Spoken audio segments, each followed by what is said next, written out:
Yo iba a comenzar y voy a de nuevo hacer referencia un poco a la introducción que hizo Ricardo. Me ganó por puesta de mano, pero yo también quería preguntar independiente de qué, ¿verdad? En general, la referencia no es tan válida, o la comparación no es tan válida, pero en los Estados Unidos se conoce como la corriente principal o el mainstream, aquel cine que viene de las corporaciones de Hollywood. Y todo aquel cine que se hace al margen de Hollywood es el cine independiente.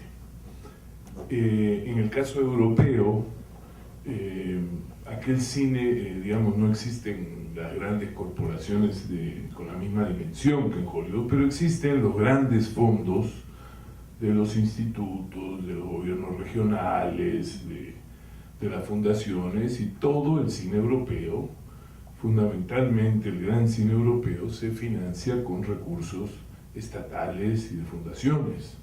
Y entonces el cine independiente es aquel, para seguir hablando en términos económicos, aquel que se hace al margen de los grandes recursos, de los recursos establecidos, que son básicamente conquistas de trabajadores culturales, de movimientos artísticos que han luchado por sus derechos a que hayan recursos para expresarse.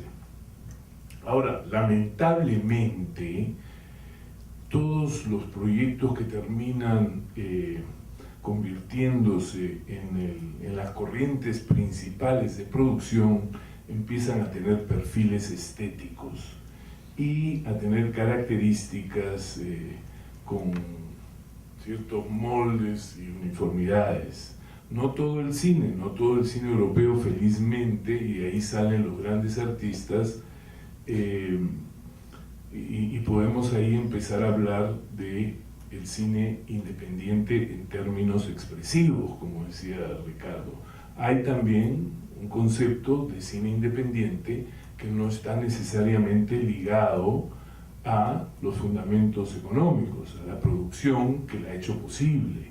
También hay un cine independiente que se hace de una manera expresivamente independiente, artísticamente independiente. Yo creo que en general no siempre van de la mano. Hay cine académico, tradicional, que se hace de manera independiente, y hay cine muy arriesgado estéticamente, cine con alto valor artístico, de difícil llegada al público, que se hacen con recursos de las corporaciones o con recursos de fondos del Estado. Pero no es, digamos, lo más común. En el caso peruano, yo podría empezar a decir que dado que desde el año 92 existen recursos para la producción y que viene de CONACINE, todo aquel cine que se hace al margen de CONACINE lo podemos llamar cine independiente. Es una manera de organizarnos en el mundo y decir, sí, existe un cine independiente en el Perú. He estado hace poco en el Festival de Cortometrajes, como jurado en el Festival de Cortometrajes del Cusco, de FENACO, y vi casi 150 películas de distinto metraje, es verdad, muchos cortos, y otros de mediano alcance, películas de 1 hora, que todavía son consideradas cortometrajes, y de una producción tan vasta, tan distinta además, que me ha sorprendido, me ha encantado, la experiencia me encantó, porque uno no tiene siempre la posibilidad, ni la oportunidad, ni tiene el conocimiento que existe una cantidad de jóvenes haciendo películas. No diré que todas eran interesantes, más bien diría que la gran mayoría no eran interesantes. Estoy hablando obviamente de una perspectiva subjetiva, pero me sorprendió muchísimo encontrar algunas piezas de notable resultado, de grandes peliculitas. No en términos por la extensión, digo, sino porque eran pequeñas joyitas y que fueron, creo que nos pusimos de acuerdo, las premiadas. Qué lástima que no hayan espacios de difusión mayores. Ahora, es verdad lo que dice Fernando, que el cine independiente a veces se confunde con un cine marginal, o a veces busca ser un cine marginal, que son dos cosas diferentes. Existe el concepto, y esta es una vieja discusión en el cine, entre el cine de poesía y el cine narrativo. Ya discutieron largo Rossellini y Pasolini en su momento sobre cuál es la naturaleza del cine.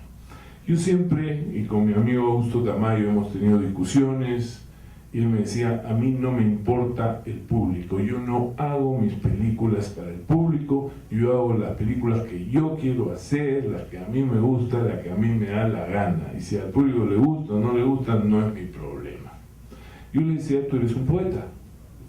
Esencialmente, el poeta escribe por una necesidad de hablar desde sus entrañas. Si lo leen o no lo leen, no es su problema. No tiene esa necesidad, no existe porque existe un lector. Además, ser poeta es una manera de enfrentarse al mundo. Y en esa medida también podríamos hablar de un cine marginal y que es independiente, aunque se financie con recursos de Conacine, pero que habla desde sus entrañas, de espaldas al público. Cuando he visto esta película 4, que para algunos es una película fallida, hay algunos episodios fallidos, otros mal logrados. En general, yo no soy un crítico de cine, tengo de formaciones, digamos, más bien de lector. Me sorprendió porque habían algunos episodios muy bien logrados, pero yo sabía que eran episodios que yo llamo de naturaleza poética, es decir, con alto valor expresivo, pero de espaldas al público. Por otro lado existe, digamos, la posición donde yo me siento que soy honesto con mi naturaleza de cineasta, porque así llegué yo al cine. Yo soy un narrador. Si cuento bien o cuento mal, no importa. Pero yo no concibo, mi necesidad es un público y contarle una historia. Y que me escuche. Cuando yo veo que la gente se empieza a mover, o se para, o se sale, o hay algo que no está caminando, dije, la hice mal. Porque yo lo que quiero, pero es decir, yo siempre estuve mucho más cercano de Rossellini que de Pasolini. Es decir, en esa medida podríamos decir que la corriente principal del cine en el mundo es un cine narrativo, y en esa medida no es, para hablar en términos de independencia o dependencia estética, no es un cine independiente. Ahora, el cine independiente que busca ser un cine marginal, creo que es un cine necesario, creo que es el cine por el que hemos pasado todos alguna vez en nuestra vida. Es decir, cuando yo empecé a hacer mi primera peliculita cuando tenía 19 años, hice 2 o 3 pequeñas peliculitas, hice una en Estados Unidos, experimentales, buscando, hasta que fui encontrando mi espacio.